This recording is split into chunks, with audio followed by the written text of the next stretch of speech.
Páni a dámové, Netflix. Obrovská streamovací platforma, která mimo jiné vypouští do světa i svoji vlastní produkci filmů a seriálů. Některé z nich jsou velice pěkné, některé z nich jsou velice špatné a obludné, ale buďme k sobě upřímní, s takhle velkou masovou produkcí je většina šedý průměr, takový to mech. A jelikož jsem byl teďka měsíc nemocnej, mimo jiné se moc omlouvám, že nevycházely videa, ale nemohl jsem mluvit a moc existovat v prostoru, tak jsem koukal na Netflixu na úplně všechno. Zkouknul jsem si svoje oblíbené klasiky, zkoukl jsem nějaký seriály, zkoukl jsem toho fakt hodně. A viděl jsem už tolik věcí, že jsem se začal dostávat do těch obludných filmů a do toho šedého průměru, až mě vyděsilo, kolik šedých a bolestivých filmů na Netflixu je, ale pak jsem narazil na film, který se tvářil, že bude šedým průměrem a dopadl nad očekávání dobře a já osobně bych mu dal třeba 8,5 z 10. Tento film se jmenuje Roztříštění neboli Fractured z roku 2019 a já bych se s váma na něj dneska rád podíval. Samozřejmě bez spoilerů. Jdeme na to. Na začátek bych chtěl udělat malý úvod do děje. Sledujeme tady hlavní postavu Sama Worthingtona, to je teda název toho herce, protože jsem zapomněl na to, jak se jmenuje v tomhle filmu. A takže mu budeme prostě říkat Sam, který jede se svojí rodinou, která se skládá z jeho manželky a z jeho dcerky, které je tak 7 až 8, nepodstatný. A jedou z díku vzdání z rodiny z manželčiné strany. V autě se hádají.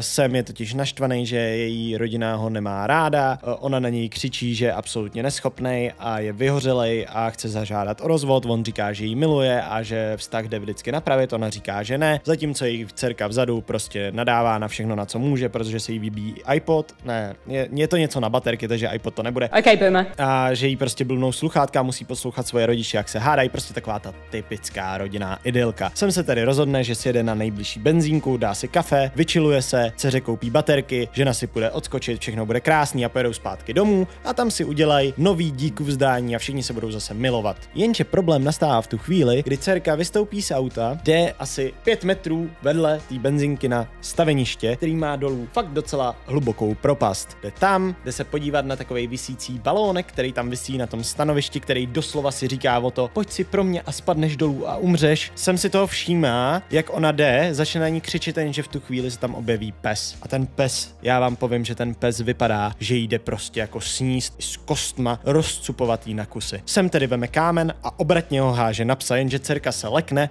a začne padat do té propasti. Sem za ní skáče a oba dva se rozjebou o asfalt. Když Sem otevře oči, vypadá to, že z něho teče trošku krve. Není to tak hrozný, jak jsem upřímně čekal. Dcera taky trošku krvavá, zlomená ruka, ale taky není to fakt tak hrozný, jak to vypadalo. Bere ji s tou zlomenou rukou, říká to manželce, dávají do auta a zjišťují, že je od nich takových 20 kilometrů taková ta malá vesnická nemocnice, nevím, jestli je vesnická nemocnice správný termín. Jedou tam a Sem jde hnedka za sestřičkou, říká, mám tady dcerku, hlava, všechno špatný, ruce, tohle, možná má otřes mozku, můžete jí udělat CTčko, oni teda, že ano, ale že může jít jenom jeden z rodičů do -2 na to CTčko, protože aby tam nebylo moc lidí, že jo, dává to docela smysl, takže se vybere ta žena. Žena a ta dcerka jedou dolů na CTčko, on si jde sednout do čekárny, ale jelikož má asi taky otřes mozku, kdo by po takovém pádu neměl, tak usíná. Budí se po takových 4 až 5 hodinách a jde samozřejmě za sestřičkou zjistit, kde je jeho rodina, protože CTčko přece netrvá 4 až 5 hodin. Sestřička se začne dívat do spisu a zjistí, že jediný, kdo je zapsaný v tom spisu, je on. Ne jeho dcera, ne jeho manželka, jenom on. Což on samozřejmě říká, tak to je jasný, zapsal jsem nás já, ale moje dcera a moje manželka jsou dole na CTčku. A když jde za doktorem, tak je tam úplně jiný, než tam byl předtím, protože se asi vyměnila za ty 4 nebo 5 hodin směna. A ten doktor mu říká, že žádná dcera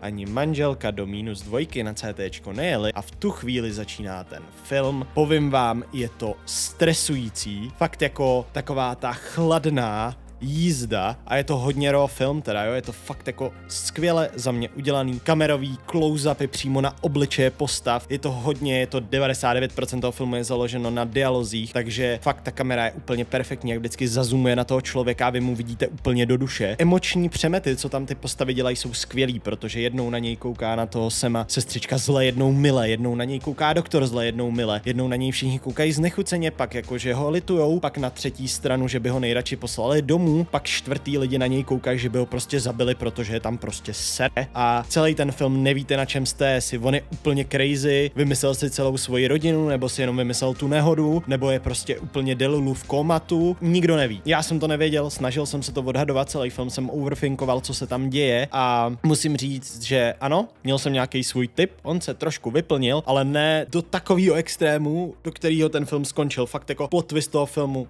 úžasný. A budete hádat celou dobu a myslím si, že nedokážete odhadnout konec toho filmu, což je samozřejmě velký plus u filmů s plot twistem. Já si myslím, že 90% úspěchu tohoto filmu je na straně režiséra, který se jmenuje Brett Anderson a který nám přinesl dneska klasiku, film, který se jmenuje Mechanik, který vás taky celou dobu držel na sedadle a říkali jste si, bude to pravda, co se děje, nebo je to jenom v jeho hlavě, Insomnie je fakt děsivá, WTF, co se to děje a proč má 40 kg Christian Bale. A pak natočil film, který se jmenuje Podivný experiment, jehož předlohou bylo dílo Edgara Allana Poea, což je přesně taky film, kde si říkáte, tak ty vole, kdo je tady ten blázen a pak přijde ten velký plot twist a vy jste jako wow, tohle bych netušil. Jenom tady schválně mluvím o těch filmech, jako je Mechanik a Podivný experiment, protože zbytek kinematografických počinů Breda Andersona se mi úplně nelíbil. Neříkám, že to úplně nejlepší režisér na světě, ale tyhle dva filmy se mu povedly, plus tenhle třetí, takže proto vyjmenovávám zrovna tyto.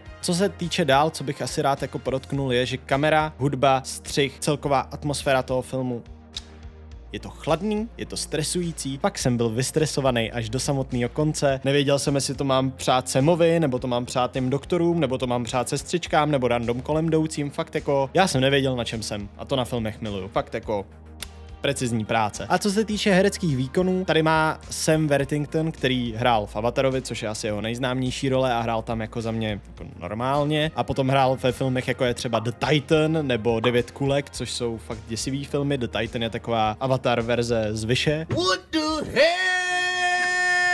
Oh my god! Moc se mi jako herec nepředvedl. Tady beru všechno zpátky, týpek to hrál skvěle. Jako ze začátku jsem si říkal, že hraje fakt zvláštním způsobem, ale postupem času jsem docházel k závěru, že jako hraje vlastně úplně perfektně pro tu roli, kterou dostal a že se do té role dostal fakt jako velice přirozeně, až děsivě přirozeně a uvěřitelně, takže za mě velice dobrý. A koho bych chtěl ještě vyzdvihnout z hereckých výkonů, tak je Adjoa Endo. Doufám, že jsem to přečetl správně, kterou můžete znát třeba z Bridgertonu jako Lady Danbury. Ty kráso, tahle věta byla plná bolestivých slov. Musím říct, že close-upy na tuto paní, která si v tomto filmu zahrála psycholožku, byly hustý. Jakože kdykoliv na ní byl close-up, tak se žánr tohoto filmu z psychologického thrilleru změnil na pure uncanny valley horror, protože ty vole, tím nechci urážet její vzhled, ale kdykoliv se to na ní přiblížilo, já jsem si nasral do kalhot, OK? Teď bych se chtěl dostat k tomu jako nepěknýmu a to je recenze, protože samozřejmě já dokoukal ten film, nebyl jsem vůbec ovlivněný recenzema a sám bych tomu dal takových 8,5. 8,5 za mě fakt solidní film, kterýho plot twist si budu rozhodně dlouho pamatovat a zůstal v mý hlavě stejně jako právě Podivný experiment nebo Mechanik. Kritici tomuto filmu,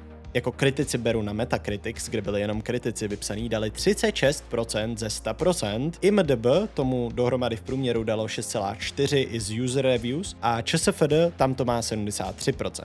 To ČSFD je super, ale docela mě zarazilo hodnocení kritiků, který je za mě fakt jako děsivý. A málem ten film dohnalo k tomu, že ho stáhnou i z Netflixu. Mně to přijde fakt děsivý a docela bych chtěl říct, že ne vždycky je dobrý koukat na recenze, což asi jsem tady úplně neobjevil Ameriku, ale já jsem takovej ten typ člověka, který když vidí špatnou recenzi, tak se obvykle na film nepodívá. Chtěl bych vám jenom říct, někdy těm filmům dejte prostě šanci. Asi se nemusíte vždycky dívat na recenze, protože ne vždycky jsou ty recenze pravdivý. Ani tahle ta recenze, na kterou koukáte, nemusí být pravdivá. Sakra, teď tomu filmu můžete dát třeba -8, jako pro mě, za mě, ale za mě to je fakt solidní film. Je to takovej ten přehlížený skrytý klenot, který je trošku pošpiněný za mě velice zbytečně kritikama a dejte tomu šanci. Za mě je to super. Těším se na vás za týden u dalšího videa, protože jelikož už jsem docela zdravej, tak můžeme najet na náš týdenní cyklus videí. Těším se na vás zase příště a mějte se krásně. Čau.